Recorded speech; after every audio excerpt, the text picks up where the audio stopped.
Before The Miz became the legendary WWE superstar he is today, he was a 2006 Divas search host, a contest that brought many talented women into the company, like,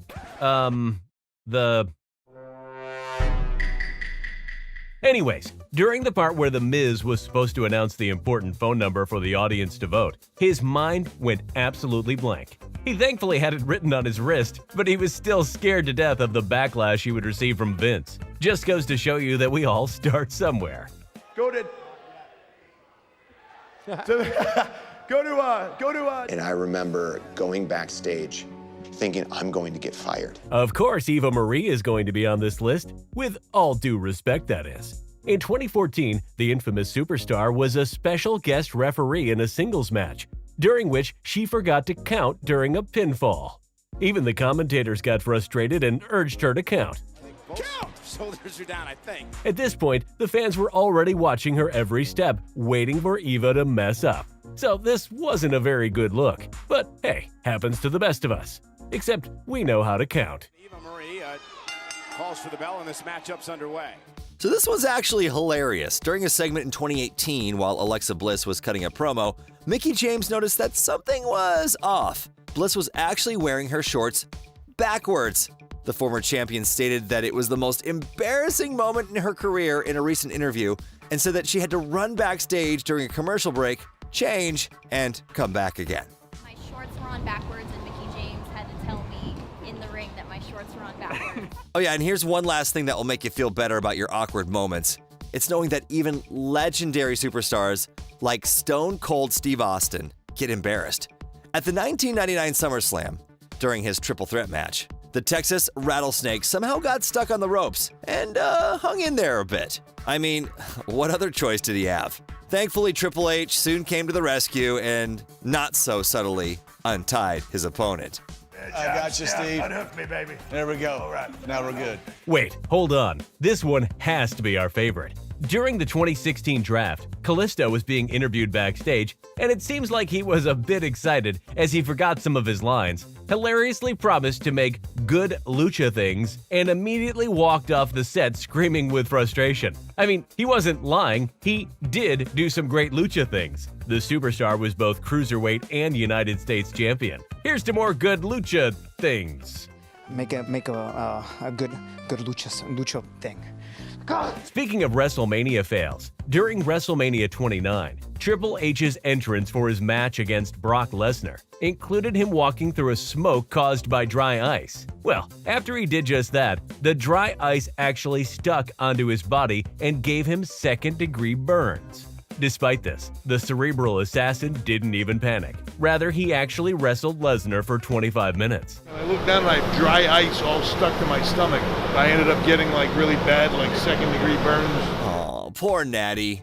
She had been given some of the most embarrassing gimmicks over the years. No, Eve.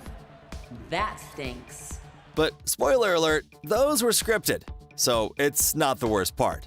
In a 2013 match, Naomi bumped Natalya in her stomach, after which you could tell that something was definitely off. It was revealed in the Total Divas reality show that the wrestler had actually, and there's no easy way to say this, peed herself.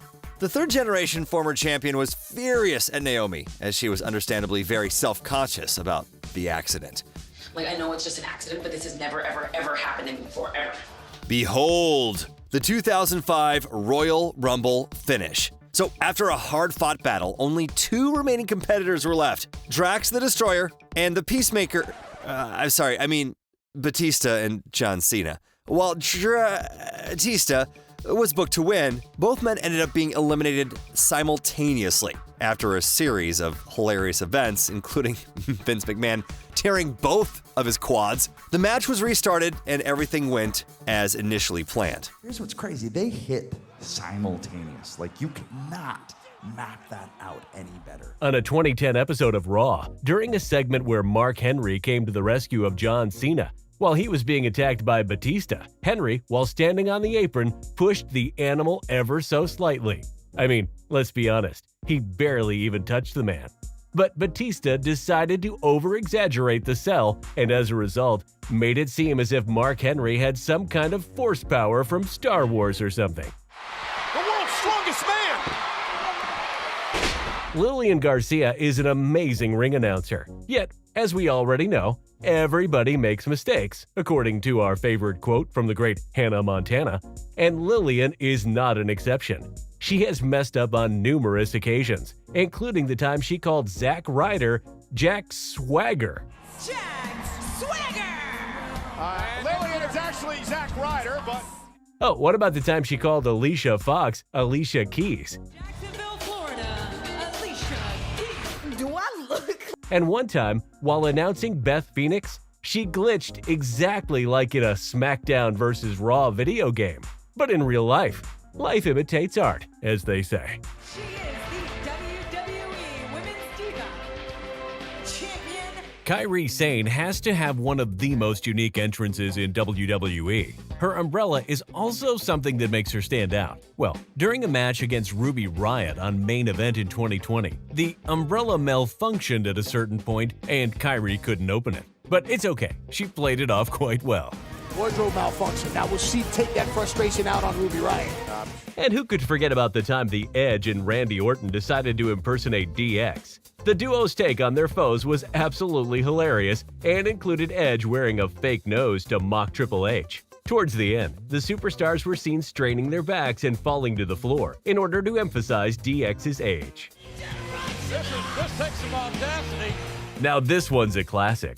During a match between Chris Jericho, Big Show, and The Undertaker at the 2009 Survivor Series, while the superstars were brawling outside of the ring, a fan decided to yell at Jericho to go back to Toronto. That's when the Y2J responded with, "If there's one person you can depend on for some quick and witty comebacks, that would be the legendary Chris Jericho." He even brought back the phrase several years later. I'm from Winnipeg, you idiot. During one segment, Renee Young and Daniel Bryan were discussing a classic SmackDown stage set that had a large fist in the center. While reminiscing, Bryan said that SmackDown is really into fisting, which was most definitely said on purpose in our opinion. Also, Renee Young's face describes most people's reaction to that catastrophic joke. And I was like, man, SmackDown is really into fisting. During a match between Fandango and Cody Rhodes on Raw, the latter decided to go for a moonsault from the top rope. Moonsault is a dangerous maneuver that requires a lot of balance, and Cody, not necessarily being a high flyer, well, he miscalculated his landing spot, looking kind of like what we would if we tried it. Thankfully, Fandango noticed the mistake and caught Rhodes just in the nick of time. For the moonsault! Whoa, man! Imagine having a successful wrestling career all because of one accident. In 2012, Eve Torres was booked to win a #1 contendership battle royale, but at the very last moment, she was accidentally eliminated, and Kaitlyn ended up being the last woman standing. So the awkwardness rating on this one is an 11, as everyone was trying to process what had happened. Because of this botch, WWE ended up creating a storyline between Eve and Kaitlyn, which would ultimately end in the latter winning a title. I walked back and Vince is laughing hysterically. They were laughing hysterically.